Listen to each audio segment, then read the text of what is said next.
Tahirun qalbi nakiyun zakirun lillah Al-Mustafa Safi Salla alaihillah Akhlaquhu wa sifatuhu subhana man sawwa Wa qudwati wa habibi wa da'watun najah Ya Rasulullah Ya Habiballah Faktub lana nalqahu nad'uka ya Rabbah Maulaya salli wa sallim daiman abada Ala habibika khairil khalqi kullihim Ya Rabbi salli alaih Ya Rabbi salli alaih Ya Rabbi salli alaih Salawatullahi alaih.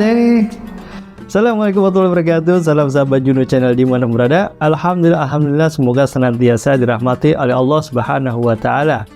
Kembali lagi bersama Ana Dairobi di tayangan Juno Channel pada program kisah-kisah teladan atau hal-hal yang bermanfaat yang bisa Anda sampaikan. Pada kali ini, video kali ini Ana akan membuat lagi ramai banget nih tentang orang membicarakan nasab keturunan Rasulullah SAW, ya kan? Bahkan sampai ada yang meminta tes DNA, luar biasa, Masya Allah, segitunya ya, hampir nggak percaya ada keturunan Rasulullah SAW.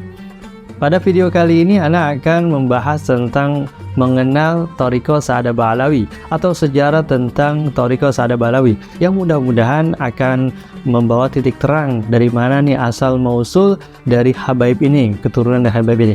Referensi ini Ana ambil dari kitab Al-Hadsyawi karangan Al-Alama Al-Muhaqqiq Adda Ilallah Al-Habib Zain bin Ibrahim bin Smith.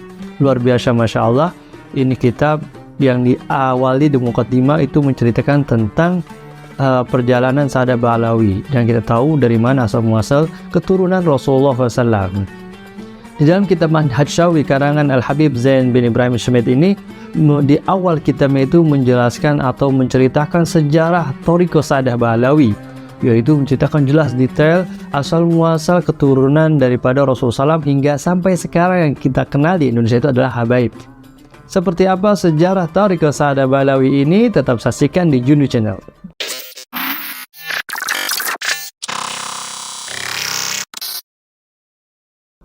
Bismillahirrahmanirrahim.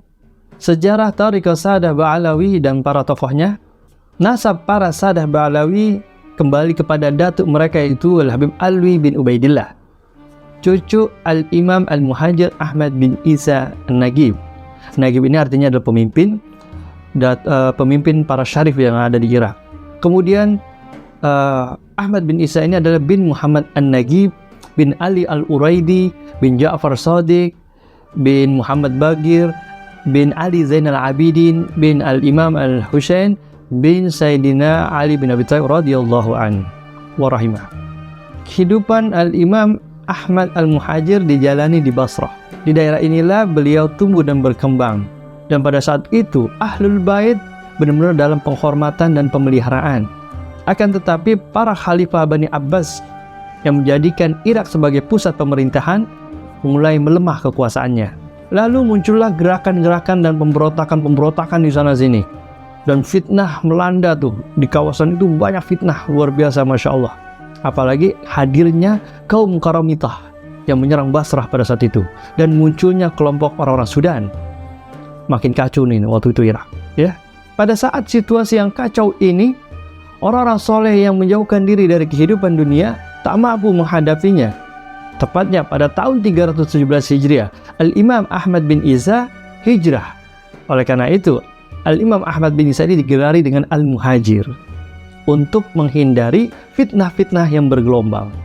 Beliau meninggalkan Basrah bersama dengan 70 orang dari pengikutnya dan keluarganya.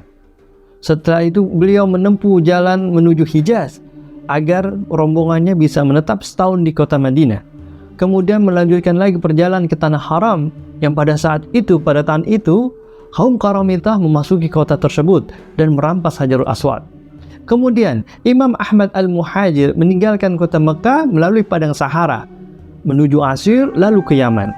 Lalu takdir membawa mereka ke lembah Hadramut, lembah terpencil dengan sedikit kekayaan. Yang pada saat itu, kawasan tersebut itu dikuasai oleh kaum Khawarij Ibadiyah. Imam Al-Muhajir pertama kali singgah di negeri Hajrain lalu pindah ke Kindah, kemudian menetap di Husayyisah. Alhasil, sebagian besar lembah itu dapat dibersihkan dari kejahatan kaum Khawarij dan pengikutnya. Luar biasa, Masya Allah. Setelah itu Ahlus Sunnah mengakar di sini, dan orang-orang pun menganut mazhab mereka. Jadi mazhab Ibadi yang ada di Hadramut yang dulu menguasai kota Hadramut itu lenyap habis total pada tahun 690 di benteng pertahanan yang terakhir, yaitu di kota Shibam. Sudah habis, dan akhirnya Hadramut dikuasai oleh orang-orang Ahlus Sunnah. Luar biasa, Masya Allah. Imam Ahmad Al-Muhajir memiliki anak yang bernama Ubaidillah. Dari Ubaidillah ini memiliki 3 orang anak, yaitu Basri, Jadid, dan Alwi. Nah, kepada Alwi inilah para Sadah Ba'alawi bernasab. Sedangkan pada 2 keturunan saudaranya, Basri dan Jadid ini, habis bersamaan dengan berakhirnya abad ke-6 Hijriah. Lalu Al-Imam Ahmad Al-Muhajir wafat pada tahun 345 Hijriah di kota Husayyisah, di dekat Bur, di tengah-tengah Syi'ib. Syi'ib ini artinya adalah lembah, yang pada saat itu dikenal dengan Syi'ib Ahmad. Nah, pada saat Al-Imam Ahmad bin Muhammad Al-Habsyi wafat pada tahun 1038 Hijriah, dikenal dengan nama Syi'ib Al-Ahmadain. Jadi ada 2 Syi'ib Ahmad di situ. Al-Imam Ahmad Muhajir wafat pada usia 80 tahun, karena memang kelahiran daripada Al-Imam Ahmad Muhajir ini pada tahun 260 Hijriah. Kalau kita kalkulasikan, kurang lebih usianya 80 tahun lebih. Beberapa lama setelah wafatnya Al-Imam Ahmad Al-Muhajir, keturunan daripada Al-Muhajir ini pindah ke kota Tarim. Tarim ini adalah nama yang dinamai oleh yang membangunnya, yaitu seorang raja yang bernama Tarim bin Hadramut. Tapi ada pendapat lain yang mengatakan yang membangun kota tersebut adalah Sa'ad Al-Kamil. Tapi pendapat lain juga mengatakan bahwa Tarim itu adalah penisbahan dari sebuah kabilah. Wallahu a'lam bishawab. Intinya, keturunan dari Al-Muhajir ini pindah ke kota Tarim. Nah, pertama kali keturunan dari Al-Muhajir ini yang mendiangi kota tersebut adalah Al-Imam Ali bin Alwi, yang dikenal sebagai Khalid Qasam, serta saudaranya bernama Salim. Dan segenerasi dari keduanya, yaitu dari keturunan Basri dan Jadid, yang pada saat itu masih ada. Yang kita tahu, keturunan dari Basri dan Jadid ini sudah habis di abad ke-6 Hijriah. Jadi yang masih tersisa adalah keturunan Al-Imam Alwi. Maka Tarim pun dijuluki dengan Al-Ghanah, menjadi tempat dari keturunan yang mulia. Lalu di sana muncullah ma'had-ma'had atau ponpes-ponpes kebajikan, dan banyak juga dibangun masjid-masjid. Dan kota tersebut menjadi mulia karena juga terdapat jasad-jasad para sahabat Rasulullah SAW yang meninggal di sana pada saat memerangi orang-orang murtad. Luar biasa, Masya Allah, kota Tarim, kota yang mulia dari keturunan yang masih tersisa dari keturunan Rasulullah SAW, ternyata bersumber dari Tarim. Luar biasa, Masya Allah. Informasi sejarah lebih banyak dimulai pada periode 2 anak Al-Imam Muhammad bin Ali, yang dikenal dengan Sahib Mirbat, yaitu Al-Imam Ali, yaitu ayah daripada Sayyidina Al-Faqih Muqaddam, dan Al-Imam Alwi, yaitu paman dari Sayyidina Al-Faqih Muqaddam, dan periode seterusnya. Dari kedua orang inilah kembalinya nasab keluarga Ba'alawi sampai di masa sekarang ini. Peletak pondasi sebenarnya pada bangunan Thariqah ini adalah Al-Imam Muhammad Ali Ba'alawi, yang digelari dengan Al-Faqih Al-Muqaddam, yang lahir di kota Tarim pada tahun 574 dan wafat pada tahun 653 Hijriah. Gelar ini diterima oleh beliau meskipun dari jauh dari seorang Al-Arif Billah, Syekh Abu Madyan Al-Maghribi, yang dikenal dengan atau digelari dengan Al-Ghaus, melalui perantara pengikut Abu Madyan yang sampai ke Mekah. Luar biasa, Masya Allah.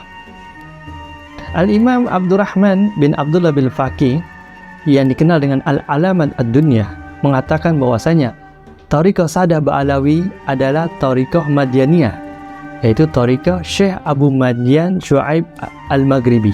Sedangkan kutub dan inti hakikatnya adalah Syekh Al-Imam Muhammad bin Ali Ba'alawi Al-Husaini Al-Maghribi, atau dikenal dengan Sayyidina Al-Faqih Muqaddam. Thariqah ini diterima oleh para pemimpin dari para pemimpin-pemimpin yang mendahulunya, dan diwariskan kepada orang-orang besar yang memiliki magomat dan ahwal. Luar biasa, Masya Allah. Jadi memang sudah diwariskan oleh orang yang memiliki magom-magom yang luar biasa. Dan seperti gelar pun juga nggak sembarangan asal nama gelar itu, tapi juga diberikan oleh orang besar. Seperti Zainal Baqi Muqaddam yang diberikan oleh Syekh Abu Madian Al-Maghribi Al-Ghaus. Luar biasa, Masya Allah. Mungkin sejarah singkat yang bisa Anda sampaikan, nanti Anda akan lanjutkan di episode berikutnya. Jangan kemana-mana, tetap di Jundu Channel. Bantu channel ini dengan like, share, komen, dan subscribe bagi yang belum. Ana dari Robi, salam Jundu Channel. Assalamualaikum warahmatullahi wabarakatuh.